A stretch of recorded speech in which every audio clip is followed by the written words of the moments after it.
wabarakatuh. Bismillahirrahmanirrahim.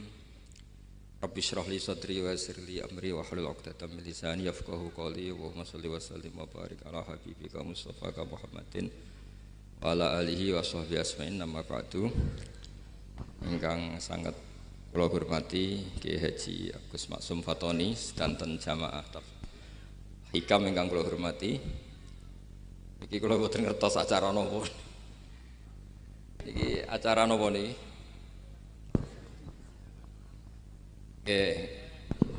Nggih ngaos niki kula insyaallah ngaos 20 menit. Terus mboten niki dirungokno tenan niki. Terus kula cerita kitab hikam niku dikarang oleh Ibnu Athaillah napa As-Sakandari. Terus beliau adalah murid dari Abul Abbas Al-Mursi. Abul Abbas niku murid saking Abil Hasan Asy'ari. Nah, ingkang menginspirasi perilaku ulama di Indonesia khususnya niku adalah tulisan-tulisan utawi madhab-madhab utawi pilihan-pilihan maslak thariqah ingkang dipegang kalian Abul Hasan sinten Asy'ari. Jadi niku nggih nguntungno tiyang Jepon. Madhabe niku ora unik. Terus di antara yang diceritakan Syaikhul Hasan Asy'adili, nate suatu saat ada seorang wali, di mana-mana wali niku nggih selerane namung kepengin parak pangeran, mboten kepengin dosa. Singkat cerita si wali ini berdoa di multazam, tempat paling mustajab, ya Allah, takdirkan saya supaya saya tidak pernah dosa lagi. Dadi ndonga supaya ora iso dosa meneh. Niku jawabe pangeran, fa aina ad'u ghufrani. Wong iku nek ora dosa iku sifat ghafur ku ora nganggur. Kok Allah niku wis kadung di sifat ghafur, zat sing akeh napa? Ngapurane. Dadi umpama donya iku ora ana dosa, iku sifat ghafur ku terus piye? Dan niku sing ndadekno tiyang boten terus seneng dosa niku mboten, tapi seneng arep-arep rahmati Allah Subhanahu wa taala meskipun keadaannya nate napa dosa. Kemudian itu jadi madhab yang membedakan ahli sunnah dan tidak ahli sunnah. Kamane dadi gerakan ekstrim. Ini ku ahli sunnah ciri khasnya niku mbok wong tahu dosa kaya apa tetep dianggap Islam. Ada kelompok ekstrim khawarid sing darani wong nak dosa niku berarti wis napa kafir. Jadi itu efeknya luar biasa dari madhab-madhab itu. Lalu kenapa madhab Abul Hasan Asy'adili yang kita pilih? Karena kalau orang Islam kamu kafirkan niku mboten ketemu, cara akal niku mboten ketemu. Nggih cara berpikir kita masyhur Abul Hasan Asy'adili ngendikan wong iku nak kafir mulai cilik nganti 70 tahun. Kula baleni malih iki, tiyang kafir cilik ngantos 70 tahun. Itu kan menjadi mukmin itu hanya dengan melafadzkan apa? Syahadat la ilaha illallah Muhammadur Rasulullah. Niku hadhil kalimah satu ini. Kalimah syahadah niku. Niku saged ngilangi kekafiran 70 tahun. Artinya kalimat ini adalah kalimatun dakhala fihal kafiru al-islam atau kalimatun sara bihal kafiru musliman. Jadi ngaji rileks, ini tanamkan di hati. Ini adalah kalimat yang orang kafir saja menjadi muslim, hanya sekali dilafadzkan. Masa lalu dengan kalimat yang sama tiang muslim menjadi itu pun buatan ketemu akal. Makanya madhab takfiri, madhab gampang mengkafirkan orang itu jelas madhab yang enggak ada rujukannya sama sekali, enggak ada pegangan ilmiahnya sama sekali. Wong kafir wae dadi Islam, mosok wong Islam dadi kafir. Mau perkara tahlilan ning kuburan. Gara-gara tahlilane nyekel patok dianggap napa? Kafir. Mergo dianggap njaluk napa? Jaluk bae, jaluk kufur. Mulane dawuh Sayyid Muhammad masyhur itu diterjemah di seluruh bahasa di dunia. Wong-wong sing ngafirno iku mbok yo sekali-kali nginceng. Nginceng iku ngrungokno. Lho kula nu sampean tahlil iku yo ora seneng. Kadang sing tahlil iku yo rada kurang ajar. Kula niku yang ben nak mati, nak sing tahlil nang Jepun niku ora seneng. Mergo yo rada sombong lah wong tahlil iku yo kadang rada sombong. Misale ngaten, kula kiyaine jenengan. Dongane ngene, ya Allah, ini guru saya. In kana muhsinan fazid fi ihsani. Kalau dia baik itu ya tambahlah kebaikannya. Mosok murid muni gurune baik itu kalau itu kan ngenyek uang. Kene soleh-soleh permanen dianggap napa. Jadi dongane itu ngeper ingkana muhsinan fazid fisa. Wa ingkana musian fatajawas anhu. Misalnya kalau dia orang buruk, kalau beliau orang buruk yang kau maafkan.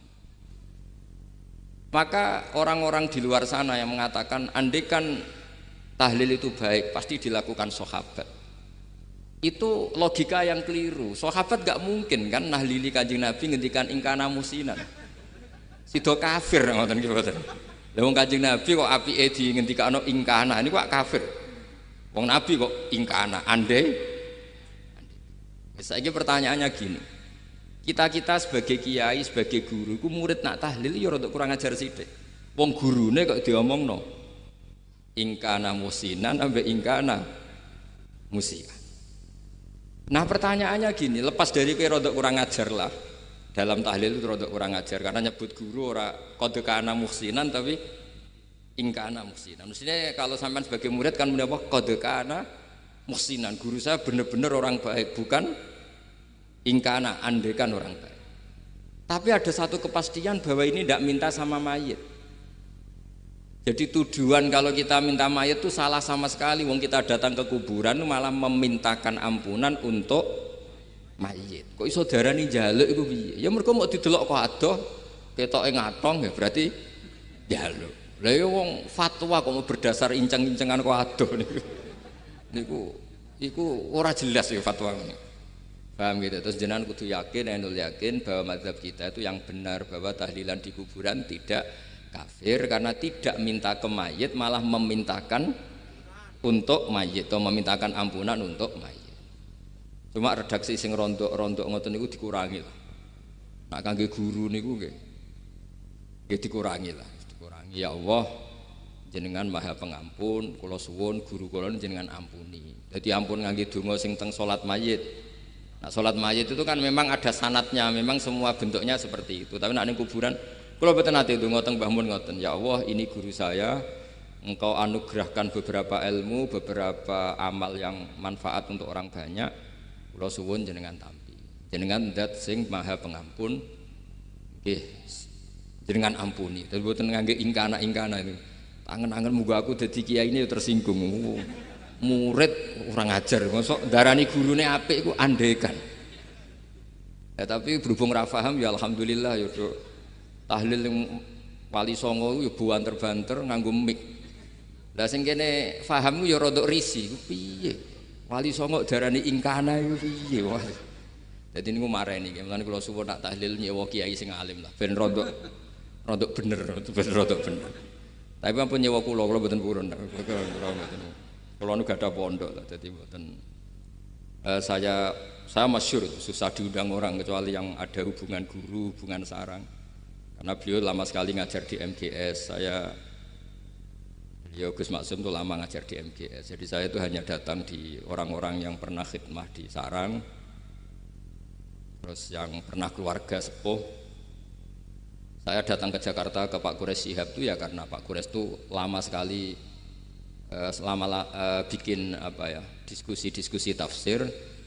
Akhirnya saya termasuk pengajar di pondok beliau. Jadi faktornya ya hanya karena itu. Bukan yang lain. Terus kula suwun nggih, jenengan kedah yakin kalau faham takfiri yang memudahkan mengkafirkan orang lain itu faham yang salah. Karena itu bahaya. Terus bahaya kedua secara fikih. Secara fikih itu nanti repot. Kalau nanti di salah satu seminar itu sudah mau zuhur, ketemu satu narasumber yang gampang mengkafirkan orang. Itu separuh masjid, kebetulan mereka banyak yang bisa ngaji itu terus nggak sholat zuhur. Tanya sama mereka, lu kok tidak sholat duhur ini sudah masuk waktu? Kan sholat hanya wajib untuk orang muslim, kita akan kafir. Ya karena dikafirkan tadi kan, kalau bid'ah akan dikafirkan. Akhirnya gak kafir, sholat. Efek dari mazhab itu panjang. Kalau betul faham mereka itu betul, berarti yang sudah kafir, orang kafir itu wajib sholat enggak kan? Itu malah panjang kan, karena terus menjadikan orang Islam tidak tidak sholat. Nanti ke masjid tidak boleh, orang kafir nggak boleh masuk masjid. Itu efek fikihnya panjang. Jadi kalau suwon mazhab Abil Hasan Asyadzili niku dipegang. Nah itu mazhab beliau itu implementasinya di teng kitab Hikam nih. Karena Hikam itu putu murid yang paling bisa mengimplementasikan, menjelaskan cara pandang mazhab Abil Hasan Asyadzili sing dados thariqah Syadziliyah. Terus ketiga, itu cara pandang itu detail. Detail itu jelimet. Mesti sampean ora kepikiran. Misalnya begini. Ketika ada orang salah jenengan marah, itu sebenarnya karena salahnya apa karena hal yang lain? Normalnya orang itu berpikir karena salahnya. Itu keliru cara Abil Hasan Asyadzili. Pasti kamu marah itu karena ada hal lain. Misalnya kita pembantu elek kriting mecahno gelas, mesti langsung mbok amuk. Alasannya mecahno gelas. Tapi nek sing mecahno iku wong ayu, kowe iso ngamuk. Kowe iso ngamuk wong ayu. Mecahno gelas lah. Kok gelas lemari, ora usah gelas. Sama. Kamu janjian sama orang, wongnya nyulayani janji, mesti mbok maki-maki. Katanya jam 10 kok udah datang gini-gini. Nah, tapi kalau yang terlambat itu wong sing ngutangi kowe iso ngamuk orang sing ngutangi kowe. Atau sing terlambat itu komandannya, atasan kamu. Atau kiainya. Artinya gini, ketika kamu marah atas nama terlambat, itu sebetulnya karena terlambat atau karena hal lain. Nah, maksiat juga gitu. Cara pikirannya Abil Hasan Asyadzili, ketika kowe roh misalnya cawe itu maco naik apa lah ninja atau apa, mesti kowe darani wah seluput suwuk. Tapi nak dikandani, niku putune jenengan. Mesti langsung ya Allah jenengan sepunten. Jadi sebenarnya kita kebencian sama orang lain tuh karena kebetulan tuh tidak keluarga kita. Coba kalau itu keluarga kita, pasti kayak mikir ulang. Kowe gedeng wong ra salat, mesti sebabnya dua. Satu tidak sholat, dua kebetulan itu tidak anak kamu. Kalau itu anak kamu pasti istighfar berhari-hari untuk dimaafkan Allah, bukan maksud no. Tapi kalau orang lain kowe, pertanyaannya sebetulnya kamu benci itu karena tidak sholatnya apa karena plus dia tidak anak kamu? Nah itu pikirannya Abil Hasan kowe ngamuk itu gelas pecah itu perkara itu pecah gelas apa plus yang mecahno elek. Nah itu pecundang kita, itu cara pikiran Abil Hasan. Kita ini pecundang itu enggak fair. Napa? Mboten fair. Nah itu terus beliau diantaranya punya cerita Nabi Ibrahim itu pernah diangkat ke Allah di alam malakut. Di alam malakut kemudian ini ada di kitab Hikam juz 2 halaman 4 yang di bab ini yang saya baca. Ini cerita terakhir nih, pun bantu pun sampean tak ngaji suwi-suwi ora mesti paham, aduk sediluk. Nak sediluk kan dia alasan, kenapa ora paham? Salah Gus Pak ngulangi sediluk. Lah nak suwi sampean ora paham malah ribet kan? Diulang suwi ora paham goblok tenan berarti kan gitu. Nah ini untuk menjaga harkat dan martabat niku ngajine sediluk mawon dan takoki malaikat. Kenapa ora paham? Salah Gus Pak ngajine sediluk. Jadi duwe napa? Alibi lah gadah napa? Pembelaan. Nabi Ibrahim itu diangkat di alam malakut karena beliau seorang nabi melihat orang maksiat, ditanya sama Allah, ya Allah itu orang-orang maksiat itu makan dari rizkimu, menempati bumimu dan semua fasilitas yang kau bikin. Lalu menurut kamu gimana Ibrahim? Ya bunuh saja, matikan saja. Sama Allah dituruti. Melihat lagi ada maksiat yang berbeda, selalu Nabi Ibrahim usul itu dimatikan. Jadi Ibrahim pernah jadi garis keras lah kira-kira, keras sekali. Lalu suatu saat Nabi Ibrahim itu disuruh nyembelih Ismail. Disuruh nyembelih apa? Ismail. Bareng disuruh nyembelih Ismail, Nabi Ibrahim tanya, "Loh, ini anak saya ya Allah, ini samratu fuadi, ini buah hati saya, kenapa engkau nyuruh menyembelih?" Cara ngetikane pangeran, apa kamu tidak ingat ketika tak angkat di alam malakut beberapa hambaku kamu usul supaya tak bunuh. Cara Jawane, cara Jepone kowe ora rasane dadi aku. Aku iku pangeran sing gawe aku enak kowe usul-usul kon mateni jare. Saiki gentenan, saiki anakmu sembelih. Rumang sama udah di pangeran gak sayang mbek kaula. Kowe tak dadekno nabi ku kon dakwah ora kon mateni. Nabi Ibrahim nangis. Nah inilah perbandingan bagi kita. Sebenarnya saat kita benci maksiat, itu sebetulnya di hati kita itu tidak hanya maksiat. Kita ada dak fairnya. Plus itu dak orang yang terkait dengan kita. Jika misalnya mau wangkel, misalnya penyanyi sing piye mau wangkel. Suatu saat penyanyi ku WA kuwe, "Mas aku ya gelem dadi bojomu, ilang mangkelmu." Jadi pecundang, kita ini sebetulnya pecundang. Nah, syukur-syukur memang makom kamu sudah tinggi. Memang benar-benar benci karena maksiat. Paribasane wayu gelem mbok rabi tetap mangkel. Tapi saya tidak yakin. Soleh-soleh seperti ini imannya sampai seperti itu tidak yakin. Dan saya kalau yakin begitu berarti keyakinan salah itu salah dan bodoh itu, karena itu enggak terbukti. Makanya ini kitab baru kalian kitab hikam, karena ini acara ngaji hikam kula waos. Sedikit mawon kula waos ini jawabannya Nabi Ibrahim ketika disuruh nyembelih Ismail teng halaman 4 juz 2. Allahumma hadza waladi wa samratu fuadi wa ahabbun nasi ilayya. Fasami ilan yakul ama tazkurul lailah allati sa'alta fiha ihlaka abdi. Awama ta'lamu anni rahimun bi'ibadi kama anta syaqiqun biwaladik. Jadi Ibrahim, anak kamu sembelih. Kata Ibrahim, ini enggak mungkin Gusti, ini buah hati saya, kenapa engkau minta ini tak sembelih? Apa kamu tidak ingat pernah mengusulkan saya menghabisi sekian hamba saya? Kalau kamu bisa sayang anak kamu, saya juga sayang hamba-hamba ku, enak wae. Mikir. Jadi makanya kalau suwon kita ini hidup harus insaf. Nak kira dia duit, iku yo mangkel tenan, loro tenan. Terus bojomu mbok kon sabar pas kowe ora ngekeki duit, iku yo ora fair. Yo ben ngamuk. Satu kelihatan cerdas. Memang kondisi nggak punya uang itu harus ditanggapi dengan marah. Masa diapresiasi. Pinter mas kowe saiki dadi wong zuhud. Wah ya ribet kan, wes jos mas sampean, saya kira di duit, sampean sudah di wong zuhud, wong waro, tapi udah mati bareng saiki. Jadi sebetulnya Allah bikin emosi itu, andikan boleh dibahasakan, wes dipikir. Walau la dafwahin nasa ba'dahum bi ba'dil lafasadatil. Jadi bumi ini sebaiknya itu diisi dengan sekian perbedaan. Tapi tidak konflik, perbedaan dengan konflik itu beda. Saya ulang lagi, bumi ini sebaiknya diisi dari sekian apa? Perbedaan, karena justru itu bagus. Saya itu berkali-kali bilang, andaikan tidak ada pikiran kedua, ini dunia ini sudah rusak. Harus ada pikiran kedua. Misalnya ono wong kok terlalu apik mbek kanca, mesti bojone sambat, wong gak men ngopi mbek kancane, ra tau ngapi mbek bojone. Tapi kalau ngopi mbek bojone terus, mesti kancane sing sambat. Wah, jok rabi lali kanca. Ribet. Manusa itu ribet. Kados kula dugi mriki ini hormat Gus Maksum. Nggih mungkin tok ganjaran. Tapi untuk dosa sidik-sidik ninggal pondok. Jadi ya sudah.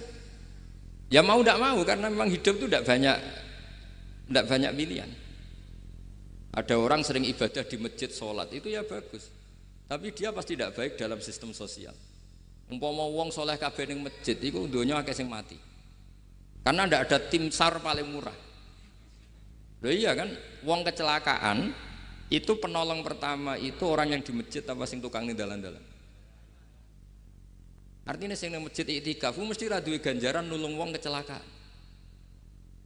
Artinya ada kebaikan yang pasti nggak bisa dilakukan orang yang sedang di masjid.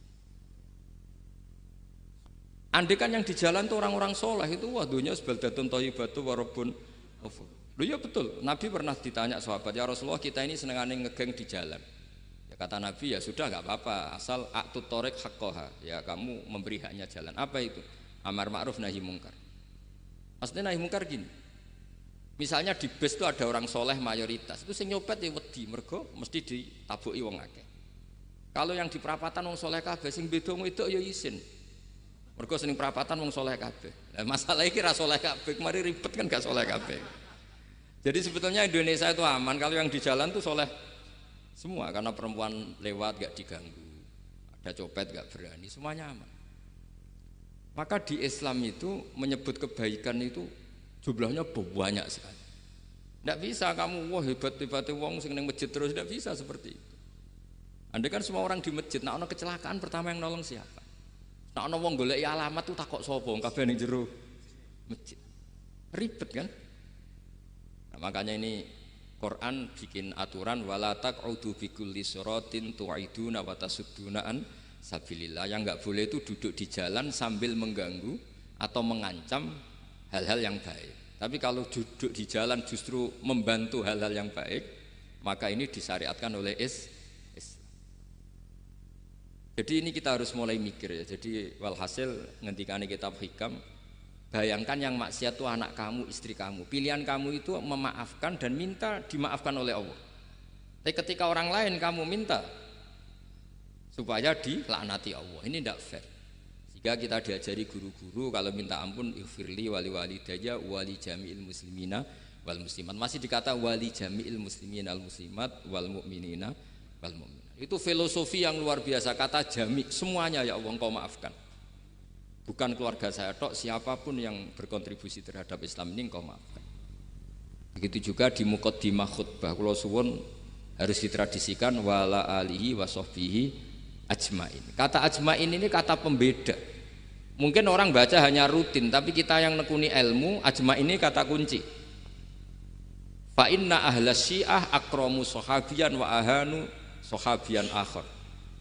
Jadi tradisi madhab syiah itu apa? Ada sahabat yang begitu dimulia-muliakan berlebihan kayak Sayyidina Ali, dan ada yang dihinakan kayak Abu Bakar dan Umar. Lalu pembedanya dengan ahli sunnah apa?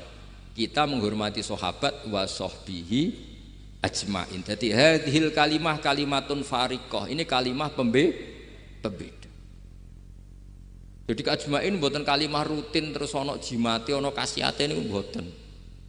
Kita maklumatkan ke seluruh dunia bahwa mazhab ahli sunnah ditandai dengan wa ala alihi wa sahbihi ajmain.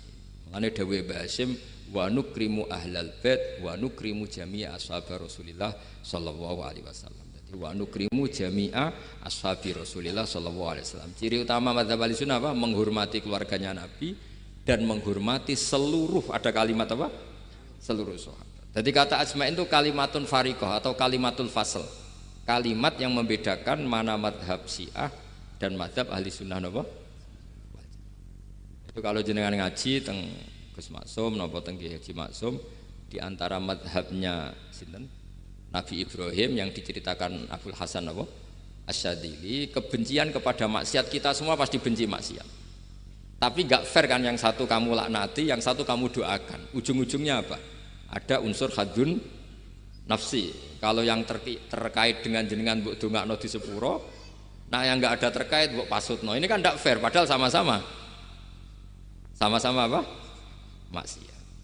Terus kalau suwun polemik tentang ketentuan gimana hukumnya ziarah kubur, ya hukumnya baik karena mendoakan atau memintakan ampun untuk yang mati, bukan meminta sama yang mati. Udah Sayyid Muhammad kena ora percaya rungokno wong didelok kok ado, ora didelok kok ado pancen ya ngeri kan, patoke diusap-usap bariku ndonga delok kok ado kan iku njaluk kuburan padahal mayite ngeluhe perkara mau. Kadang nek sing kiai ini rapati iso ngaji wamen ingkana wali kok darani napa? Ya Allah, jika mayit ini, andekan mayit ini baik, maka dan andekan tidak, lho cara kowe dadi mayite bocah ora jelas. Mayit, nah makanya ini cobalah kalau sholat jenazah tidak apa-apa doa itu karena sanatnya seperti itu.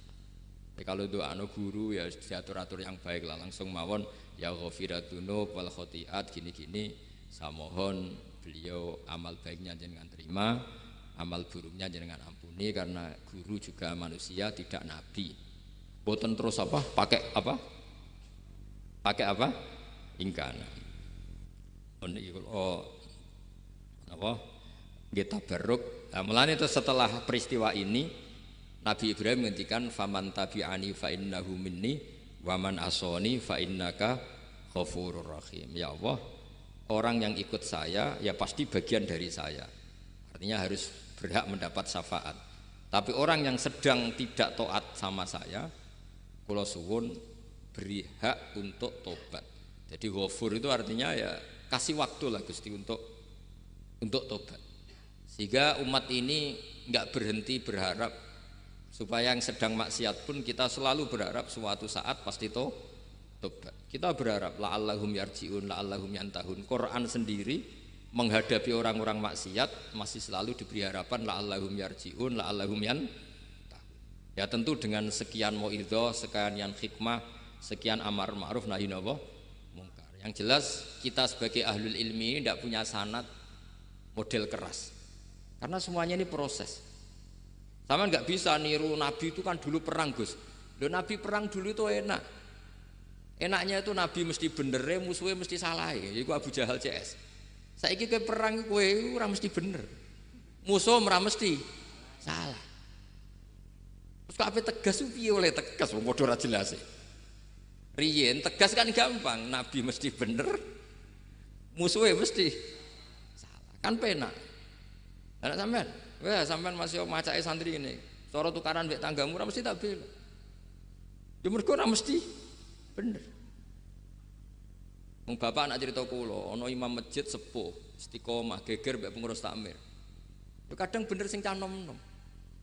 Kok imam masjid sing sepuh iku ndekne wong paling sepuh kudu dadi imam terus jare bapak. Iku istiqomah apa mau digenteni wong liya. Itu banyak alumni sarang, alumni Pelosok Lirboyo nganggur gara-gara sing tua itu mau digenteni. Nah, tapi misalnya kok sing nom ambisi ya salah, wong ono sing sepuh kok sing nom ambisi hidup itu udah banyak pilihan. Artinya gini loh, di wilayah istihad, di wilayah mikir itu potensi salah itu ada. Ya wow, kena abot keluargamu mesti sering ninggal bojo. Nah abot bojo mesti mengabaikan ibu kamu, saudara kamu. Nak ngono sing imbang Gus. Rai-rai pas-pasan wangel imbang. Ndak segampang itu ngelola keseimbangan itu ndak gampang. Karena hidup tuh wakana bena dzalika qawama itu ngukurnya ndak gampang. Misalnya sampean sholat soft awal terus. Ini ada ulama yang kritik meskipun sholat awal paling apik. Kowe iku sapa kok ngarep terus koyok paling bener. Jebule kok ngarep jebule salah. Lah yo kan kuatah. Orang maksa sholat awal terus nang Mekah, jebule salah. Jadi ono juga wali yang kalau sholat tuh nang nggo guri ditakoki, "Kenapa kowe sering nggo guri?" Aku iku isin. Madhep pangeran kok hebat wae kok ngarep. Banyak juga cara pandang ini karena wilayah istihad. Napa wilayah napa? Wilayah istihad itu kayak iya kayak enggak. Makanya dalam masa misalnya gini contoh paling gampang. Kalau ada boto gaweane wong Rembang cek wong Blora, itu kan sering kena teletong dan teletong itu jadi materinya. Ono sapi ngising ning kono dibaro terus diolah jadi boto. Terus kemudian boto ini jadi masjid. Itu najis apa enggak? Najis kan karena disuci enggak bisa materinya najis. Itu hanya boleh di mazhab Abu Hanifah. Mazhab Abu Hanifah itu mengatakan alatut tadhir itu 3, air, turab, debu dan anar, api. Alasannya mazhab Abu Hanifah orang mukmin yang dosanya banyak itu disucikan dengan api neraka. Berarti api itu min alatit tadhir. Sebab itu botol yang sudah dibakar itu otomatis suci. Tapi saya berkali-kali fatwa, tidak boleh dikiaskan kalau kamu tidak ada air terus nyolder air, tidak boleh. Nanti ada orang mandi junub pakai api. Mau ora karu-karuan. Ya sudah, contoh itu hanya nggo botol mawon, aja mbok praktekno nak wudu ora ono banyu berarti oleh nganggo solder ya ndak. Tapi itu kan ilmu. Ilmu itu ya seperti itu akhirnya beberapa materi yang dari najis asal sudah mengalami pembakaran itu cara mazhab Abu Hanifah dianggap suci kayak botol, kayak keramik atau peso. Dulu beberapa materinya peso ya kadang ada materi yang najis. Tapi ini sudah mengalami pembakaran, maka dihukumi suci. Mungkin kalau contohnya aja go wudu lah. Semuanya pesan gua aja digo wudu, aja digo mandi junub. Misalnya iwak itu kalau besar, cara Syekh Nawawi Banten itu tae cek dianggap najis karena bentuknya besar. Sekian intikal madzhab Abu Hanifah pun digoreng pun kena api, pun dibakar pun kena api. Jadi berarti pun apa? Suci. Nah itu jenenge madzhab. Jadi madzhab itu orang itu berpikir kemudian kayak iya kayak enggak. Makanya terus ada apa ijtihad. Nah, makanya dalam ranah ijtihad itu orang enggak boleh saling menyalahkan, ya sudah itu sama-sama mungkin. Makanya kalau dalam ilmu usul fikih disebutkan ra'yuna shawabun yahtamilul khata' wa ra'yuka khata'un yahtamilus shawab. Pendapat saya itu benar tapi ya mungkin salah, pendapat Anda salah tapi juga mungkin benar. Ini yang menjadikan ahli sunnah wal jamaah itu fleksibel. Fleksibel itu rileks. Karena di luar masalah usuluddin, masalah tauhid, itu ya mesti begitu. Sampean sering silaturahim ning kanca-kanca ning dulur-dulur. Apik. Tapi takokno bojomu, wong kok amen lunga. Karena terus kadang silaturahim nak keseringan yo keliru. Silaturahim jam 09.00 wae wong kerja. Maksudnya piye? Ini kan makanya terus ada orang cara mencintai Nabi itu enggak pernah sowan. Ditanya, "Loh kamu itu mencintai Nabi kok udah pernah sowan?" Ya karena kalau saya sowan ganggu Nabi dong. Nabi kan punya anak, punya keluarga. Kalau nemuin saya kan artinya enggak ngurusi anak istrinya. Dan itu menurut saya benar. Saya termasuk kiai yang jenis itu. Makanya kalau kamu sering sowan saya itu enggak tak biji bagus, itu enggak bagus ya. Itu pasti ganggu. Tapi misalnya seneng kok ra sowan ya lucu, wong seneng kok ora tau sowan. Sampean milih ndi coba? Ini kan lucu kan? Lho sowan tuh mesti ganggu apa enggak? Ya. Tapi seneng kok ora tau sowan.